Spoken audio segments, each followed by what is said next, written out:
We are go for the sprint race here at Spa, and a rocket ship launch there for Leo Fornaroli, who goes straight down the inside of Ollie Goethe to take the lead of the race in this sprint race. And it's Fornaroli now leading us down towards Eau Rouge. Oh, an incident at the back. I think that was one of the Williams juniors who has gone off into the gravel, and a Dams car involved in that as well. But it's certainly Fornaroli who leads us from Amaury Cordeel. Ollie Goethe is in P3, and a spin up the hill as well. That's one of the MP cars going round, and a virtual safety car. Richard Verschoor, the driver who leads the championship, has spun on lap 1 of the sprint race here in Spa. And it was Luke Browning, the Williams Academy driver, out at the first corner. Thankfully, after that spin, it seems no contact was made to the car of Verschoor, but championship leader, as you mentioned, and he is tumbled all the way down to 21st place.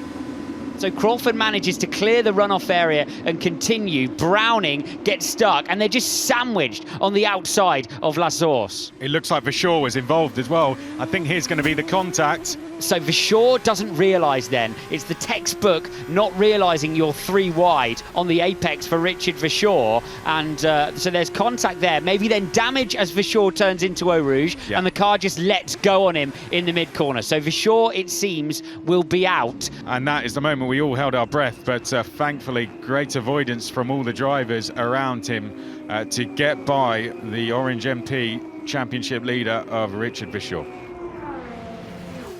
Lindblad just trying to make an attack, but now the toes are being given out on the way down to Les Combes. And up in the background, the papaya of Alex Dunn is looking to get the move complete on Rotoma Miata, and through he goes. Dunn third in the standings. The top 2 are out of the points or out of the race. So these are crucial moves. That puts Alex Dunn into the points here. Up the road, Cordeel is no longer looking forwards. He's having to look backwards. That's Roman Stanek making a move on Rotoma Miata. Is this going to be a move from Mini this time? Lindblad certainly thinks so. He's come across to cover off Gabriele Mini, who looks to the outside.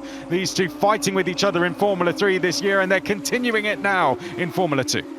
Oh, that was brave on the brakes from Lindblad to make sure he got back down the inside, and he's never going to let Gabriele Mini round the outside of the second bottleneck. Come done to the inside. Can he hold it there? Because there's a lot more grip down low. No, Gabriele Mini still just about hangs on to it.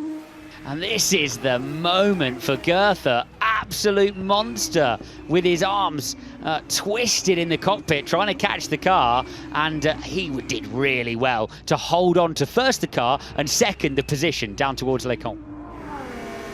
Here we are then with Victor Martins. That is the ultimate toe, and look how much Goethe's now struggling to keep the car flat out. Surely the overspeed for Martins will be enough. Yeah, this should be enough to go straight down the outside of the Kemmel Straight, and Ollie Goethe can do nothing but watch Victor Martins go through and into the podium places. The ART driver now into third, and he will set his sights on Amaury Cordeel up there in second place. Up Kemmel Straight now, and this looks good for Victor Martins.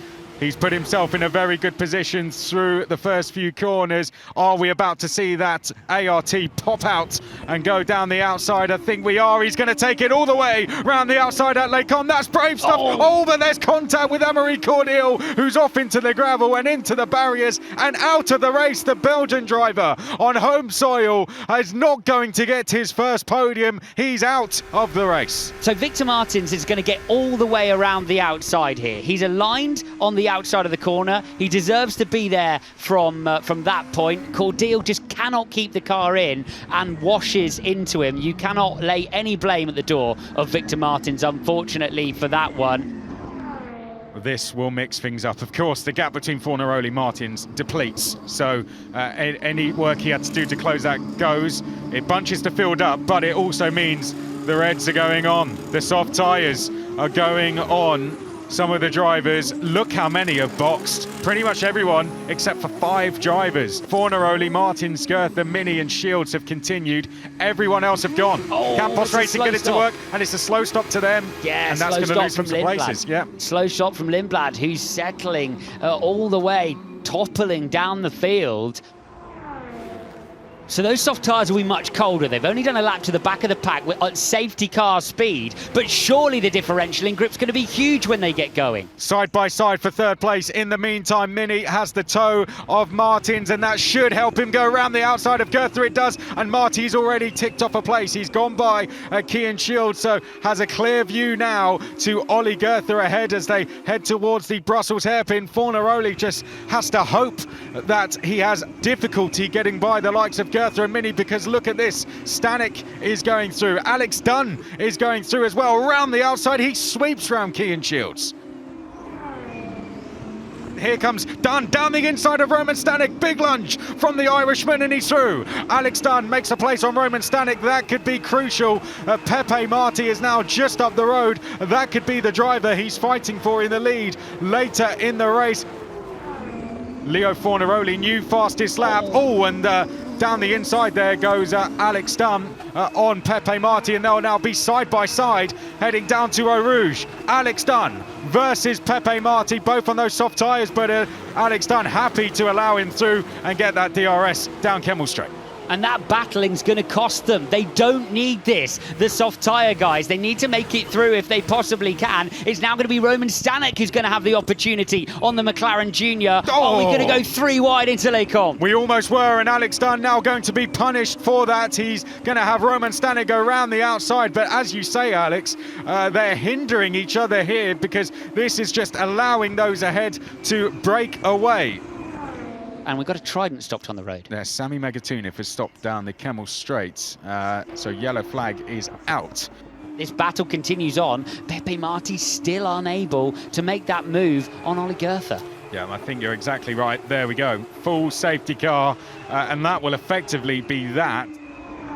Leo Fornaroli takes us round the final corner now. He officially became a Formula 2 winner last time out at Silverstone, and now he will go back-to-back in sprint races. Leo Fornaroli returns straight back to the top step of the podium. What a day for Leo Fornaroli for his championship. That goes down very, very well with some of his title contenders out. Come on. Yeah! On the line! Come on! Awesome job, mate. Awesome job. You had to work for this one, mate. Awesome. Leonardo Fornaroli takes a second win of the season. Victor Martins joining him on the podium. Gabriele Mini, a return for him as well. Leo Fornaroli winning once again. That moves him third in the standings, and it just closes things up even more in the championship.